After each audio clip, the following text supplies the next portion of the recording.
ओम शांति।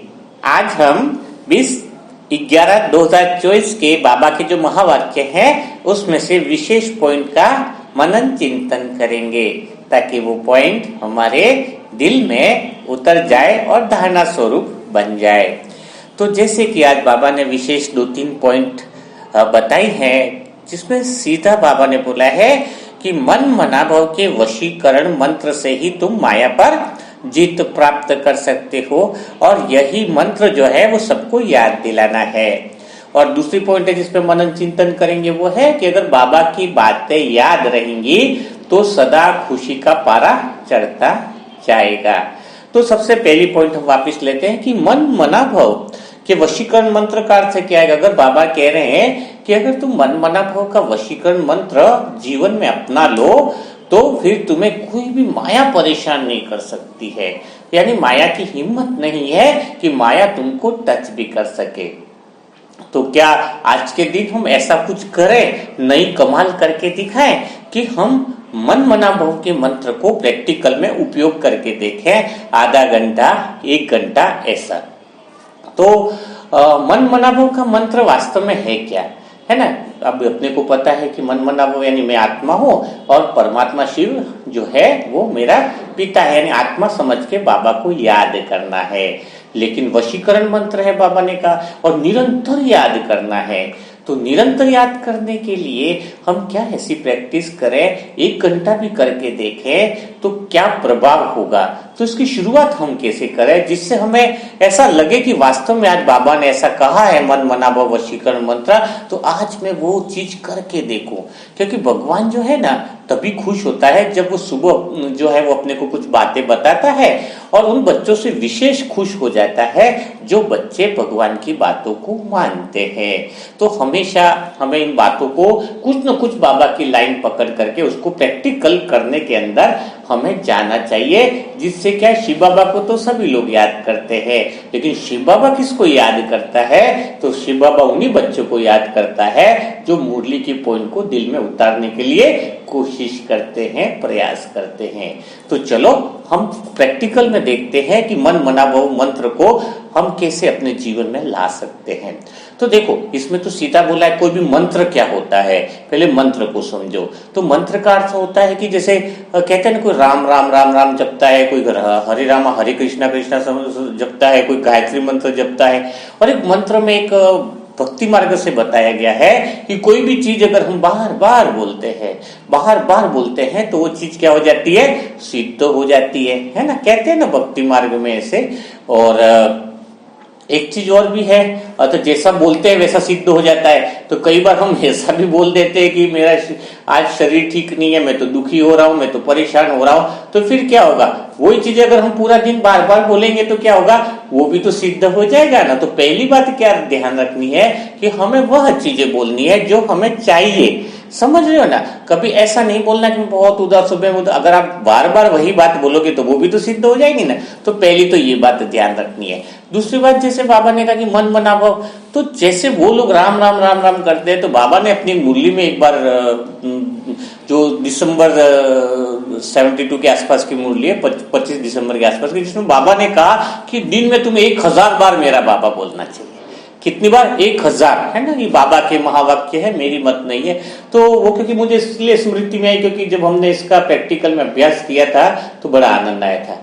तो अब जब कहते हैं कि हम, वो तो भक्ति मार्ग वाला बात हो गया कि मेरा बाबा बोलते रहो, और मन मनाभाव का मंत्र का अर्थ भी तो यही है कि मैं आत्मा हूं और परमात्मा शिव को याद करो।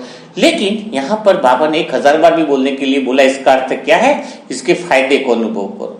भक्ति मार्ग में हम जब राम राम जब मंत्र बोलते हैं तो वो देह भान में बोलते हैं, यानी शरीर के भान में बोलते हैं, जिसकी वजह से उस मंत्र का फायदा नहीं होता है। कहते हैं दुनिया में कोई मंत्र या कोई चीज गलत नहीं है, बस उसकी विधि को नहीं जानने के कारण वह सिद्ध नहीं हो पाता है। तो हम भी अगर आत्मा समझ के जब मेरा बाबा मेरा बाबा मेरा बाबा ऐसा दिल से काउंटिंग करके भी जब हम बोलते हैं तो आपको जादू की तरह चमत्कार के रूप में आपको बहुत बढ़िया रिजल्ट होंगे। अगर आप देखो 1000 मेरा बाबा अगर बोलते हैं तो आपको 1.25 घंटा टाइम लगेगा, क्योंकि जब मैं आत्मा स्वयं इसका अभ्यास कर चुकी, इसलिए मुझे इस बात का पता है कि मेरा बाबा एक, मेरा बाबा दो, मेरा बाबा तीन, है ना। देखो, अगर आप ये प्रैक्टिकल मंत्र करोगे तो माया तो आपको टच नहीं कर सकेगी, मन आपका एकाग्र हो जाएगा। और तीसरी बात जो सबसे बड़ी होगी कि आपके चारों ओर चमत्कारिक एक ओरा ऐसा आवरण बन जाएगा जो आपको माया और दुख की जो विपरीत परिस्थितियां उससे रक्षा करता है। यह मेरा अनुभव है। और दूसरी बात, शरीर की भी एकाग्रता बन जाएगी कि आपको बैठने का अभ्यास हो जाएगा। तो शुरुआत में आप चाहो तो 500 बार मेरा बाबा बोलो, फिर दूसरे दिन 700 बार मेरा बाबा बोलो, तीसरे दिन 1000 बार मेरा बाबा बोलो। अगर आप 5000 बार जिस दिन स्टेज पे रेगुलर पहुंच गए कि मेरा बाबा 5000 तक आपने बोल दिया, तो समझ लेना कि बहुत बड़ा साइंटिफिक रूप से भी देखा जाए और आत्मिक रूप से भी देखा जाए तो बहुत बड़ा चमत्कारिक परिवर्तन आपको अनुभव होगा। क्योंकि उस समय मन जो है वो मुक्ति की तरफ बढ़ने लग जाता है। मानो मन को एक दिशा मिल गई हो, मन को कोई मत, श्रेष्ठ मत मिल गई हो। लेकिन यह अभ्यास करना नियमित रूप से होना चाहिए। तो ये तो आपको बताए कि वास्तव में कहते हैं ना कि जब इतनी बार आप मेरा बाबा बोलते हो तो स्वाभाविक बात है आप आत्मा समझ के जब मेरा बाबा बोल रहे हो, निरंतर बोलते जा रहे हो, तो एक तो विक्रम आपके बहुत जल्दी भस्म हो जाएंगे, अंदर से आत्मिक प्रसन्नता होगी कि मैंने आज इतनी बार मेरे बाबा को याद किया, है ना। और तीसरी बात क्या होगी कि तीसरी बार क्या होगी कि आत्मा के अंदर की जो शुद्ध शक्तियां है वो भी बाहर की तरफ आपके निकलने लग जाएगी, है ना। तो आज से आप वशीकरण मंत्र का अर्थ समझोगे, उसको सुनने से कुछ फायदा नहीं है, उसको प्रैक्टिकल अगर अप्लाई करते हो तो बड़ा आनंद आ जाएगा। नियम बना के देखो कि अपन कहते हैं कि मैं तो मेरा बाबा तो मेरा ही है, मैं तो रोज याद करता हूँ, और पूरे दिन आप काउंटिंग करो तो 10-20 बार 25 बार भी कोई मेरा बाबा नहीं बोलता है। और जिससे प्यार होता है ना, वो दिन में कितनी बार बोल देगा मेरा बाबा है, ऑटोमेटिक निकलता है। तो अपन दिन में कहते हैं कि मैं भगवान को याद करता हूं, लेकिन भगवान खुद कहते हैं कि नाम मात्र है कि आपकी याद है, अगर अंदर से सही तरीके से अगर आपका चार्ट देखा जाए तो कुछ भी याद नहीं। और जब बाबा की इतनी याद नहीं होगी तो परेशानियां तो आनी है ना। तो आज से प्रैक्टिकल अभ्यास करेंगे। दूसरी जो पॉइंट है बाबा की, क्या बेहद खुशी में रहोगे अगर बाबा की बातों को सिमरन करते रहोगे, बाबा की बातों को याद करते रहोगे, तो आपकी खुशी कभी गायब नहीं होगी। इसका अर्थ क्या है कि बाबा की बातों को याद करते रहेंगे तो सिमरन रहेगा।